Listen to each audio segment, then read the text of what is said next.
Bonjour à tous, bienvenue à votre revue de presse. La modification de l'article 87 a fait l'objet de vives polémiques ce lundi à l'Assemblée nationale. L'opposition y voit une volonté du président Macky Sall de dissoudre l'Assemblée nationale.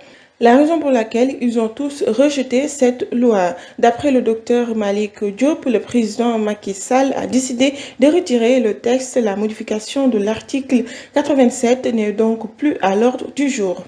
Le groupe parlementaire Benno Bokk Yakaar, qui prend en compte les aspirations des Sénégalais, a pensé que ce n'était pas opportun d'y ajouter l'article 87. Le président de la République, qui a été à l'écoute de son groupe, a donc décidé de retirer l'article, a déclaré le parlementaire. Macky Sall a-t-il reculé face à la pression et la question qui se pose? Les députés sont convoqués en séance plénière le jeudi 20 juillet 2023 à 9h. L'ordre du jour porte sur l'examen de deux projets de loi. Le projet numéro 10-2023 portant sur la révision de la Constitution et le projet de loi numéro 11-2023 modifiant la loi numéro 65-61 du 21 juillet 1965 portant sur le code de procédure pénale. Le ministre de la Justice, Ismaïla Madior Fall, défendra ce projet de loi devant les parlementaires.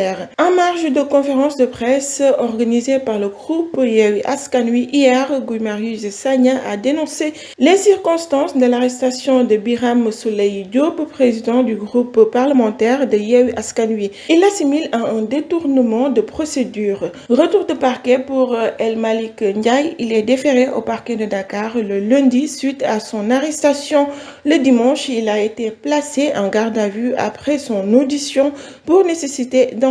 Un enregistrement audio à l'origine de son arrestation. Air Sénégal a fait un bilan de la situation de la compagnie. Face à la presse, hier, lundi, son directeur général, accompagné de son directeur commercial, a parlé de ses évolutions et réalisations. Il a été constaté dans les axes du plan de relance que la compagnie affiche des pertes mensuelles comprises entre 6 et 7 milliards de francs CFA. On n'a pas encore fini de compter les drames de la migration irrégulière qui secouent actuellement le Sénégal. Après un chavirement d'une pirogue dans la brèche de Saint-Louis, un autre naufrage a été signalé sur les côtes marocaines, précisément au large de la ville de Dakhla. Parmi les victimes, on compte 8 jeunes de Rufisque. La fête de Tamkharit devra être célébrée le vendredi 28 juillet prochain. C'est du moins l'avis de la coordination des musulmans du Sénégal, CMS. La commission d'observation du croissant lunaire de la coordination des musulmans du Sénégal s'est réunie ce lundi 17 juin 2023 après avoir recueilli les informations en provenance de ses correspondants nationaux et internationaux. Elle informe que la Lune n'a pas été aperçue. À l'international, en France, Emmanuel Macron, qui entend prendre la parole d'ici la fin de la semaine pour rappeler son cap, a confirmé ce lundi 17 juillet Elisabeth Borne à son poste de première ministre.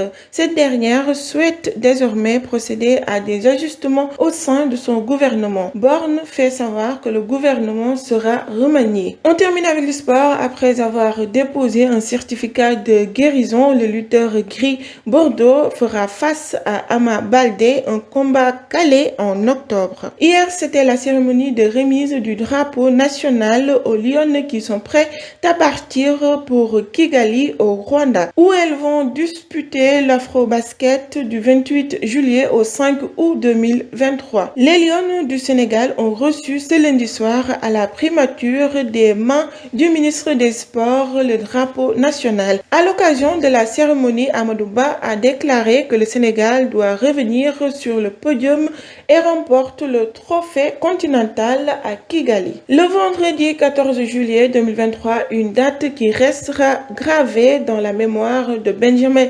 Mendy, le joueur de 29 ans qui a été reconnu non coupable d'accusations de viol et de tentative de viol par un jury de Chester. La fin d'une longue affaire qui avait démarré en 2021 alors que Mendy évoluait à Manchester City. Libre et innocent aux yeux de la justice, l'arrière-gauche qui a fondu en larmes et remercie Dieu au moment de l'annonce du verdict va tenter de reprendre une vie normale, même si beaucoup de mal a été fait, comme l'a dit Memphis Depay. Merci d'avoir suivi jusqu'à la fin. Que Dieu protège le Sénégal.